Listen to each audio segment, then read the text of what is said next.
यह कथा पिप्पलाद ऋषि की है, जिन्होंने अनाथ बालक होकर भी असाधारण तपस्या की, शनि देव को अपनी दृष्टि से जलाया और अंततः समस्त प्राणियों को शनि दोष से मुक्ति दिलाने का उपाय स्थापित किया।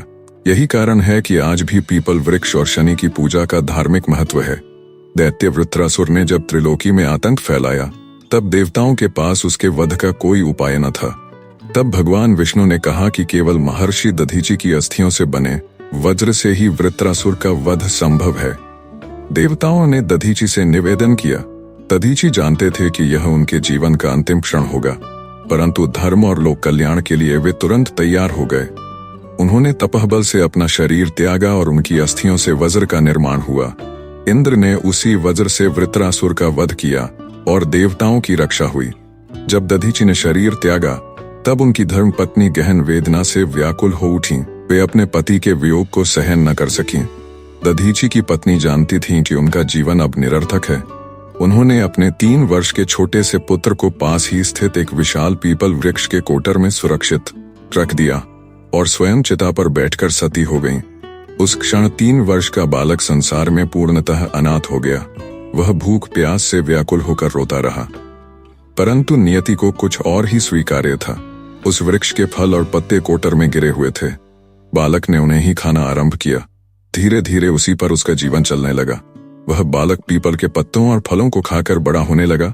संसार में उसके लिए न माता थी, न पिता, न कोई सहारा। सिर्फ पीपल वृक्ष ही उसका आश्रय बन गया। एक दिन संयोगवश देवर्षि नारद उस वन मार्ग से गुजर रहे थे। जब वे पीपल वृक्ष के निकट पहुंचे तो उन्होंने कोटर से बालक की रोने की आवाज सुनी। निकट जाकर देखा तो वह बालक वहां अकेला बैठा था। नारद ने स्नेहपूर्वक पूछा, बालक तुम कौन हो? बालक ने निराश स्वर में उत्तर दिया, यही तो मैं भी जानना चाहता हूँ। नारद ने फिर पूछा, तुम्हारे जनक कौन है? बालक ने उसी पीड़ा में कहा, यही तो मैं भी जानना चाहता हूँ। नारद ने ध्यानमग्न होकर सत्य का दर्शन किया और बोले, वत्स, तुम महान महर्षि दधीचि के पुत्र हो। तुम्हारे पिता का बलिदान देवताओं के लिए हुआ। उनकी अस्थियों से बने वज्र ने वृत्रासुर का वध किया। तुम्हारे पिता की मृत्यु मात्र 31 वर्ष की आयु में हो गई और इसका कारण था शनि की महादशा।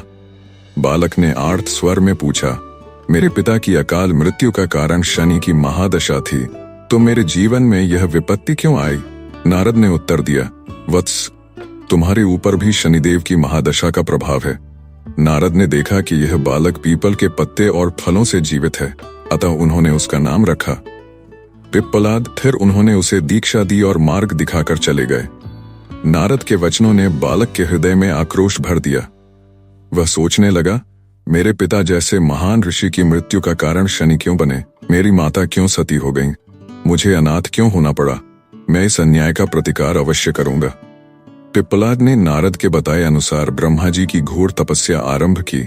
वे कठोर व्रतों का पालन करते, निराहार रहते और निरंतर ध्यान में लीन रहते। उनकी तपस्या से त्रिलोकी कांप उठी। अंततः ब्रह्मा जी प्रसन्न हुए और उनके समक्ष प्रकट हुए। ब्रह्मा जी ने कहा, वत्स, मैं तुम्हारी तपस्या से प्रसन्न हूँ, मांगो, क्या वर चाहते हो? पिप्पलाद ने कहा, भगवान, मुझे ऐसी शक्ति दीजिए कि मैं अपनी दृष्टि मात्र से किसी भी वस्तु को भस्म कर सकूं। ब्रह्मा जी ने वर प्रदान किया। वर पाकर पिप्पलाद ने तुरंत शनिदेव का आह्वान किया। जब शनि प्रकट हुए तो पिप्पलाद ने अपनी दृष्टि उन पर डाली। उनकी ज्वलंत दृष्टि से शनिदेव दग्ध होने लगे। शनिदेव की पीड़ा से आकाश गूंज उठा। सूर्य पुत्र शनि को बचाने के लिए सारे देव आए, पर कोई सफल न हुआ। स्वयं सूर्य अपने पुत्र को जलते देख वेदना से भर उठे और ब्रह्मा जी से रक्षा की प्रार्थना की। ब्रह्मा जी तत्काल प्रकट हुए और पिप्पलाद से बोले, वत्स, शनिदेव को छोड़ दो। परंतु पिप्पलाद बोले, नहीं, यह मेरे पिता की मृत्यु और मेरे जीवन की विपत्तियों के कारण है, इन्हें मैं छोड़ूंगा नहीं। ब्रह्मा जी ने समझाया, यदि तुम इन्हें छोड़ दोगे तो मैं तुम्हें एक के स्थान पर 2 वरदान दूंगा। पिप्पलाद ने सोचा और अंततः बोले, यदि ऐसा है तो मैं 2 वर मांगता हूँ। 1, किसी भी बालक की कुंडली में जन्म से 5 वर्ष तक शनि का स्थान न होगा। कोई भी बालक मेरे जैसा अनाथ न बने, ने मुझे जीवन दान दिया है। अतः जो भी व्यक्ति प्रातःकाल सूर्योदय से पहले पीपल वृक्ष पर जल चढ़ाएगा, उस पर शनि की महादशा का प्रभाव कभी नहीं होगा। ब्रह्मा जी ने प्रसन्न होकर कहा, तथास्तु। पिप्पलाद ने तब अपने ब्रह्मदंड से आघात कर जलते हुए शनिदेव को मुक्त किया। उस आघात से उनके पैर क्षतिग्रस्त हो गए। वे अब तीव्र गति से चलने में असमर्थ हो गए। अग्नि में दग्ध होने के कारण उनका वर्ण भी काला हो गया। तभी से वे शनैः चरति यः सः शनैश्चरः अर्थात धीरे चलने वाले कहलाए।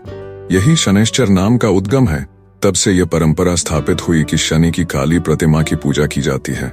साथ ही पीपल वृक्ष की भी आराधना विशेष फलदायी मानी गई। जो व्यक्ति भोर में पीपल वृक्ष पर जल अर्पित करता है उसे शनि दोष का भय नहीं रहता।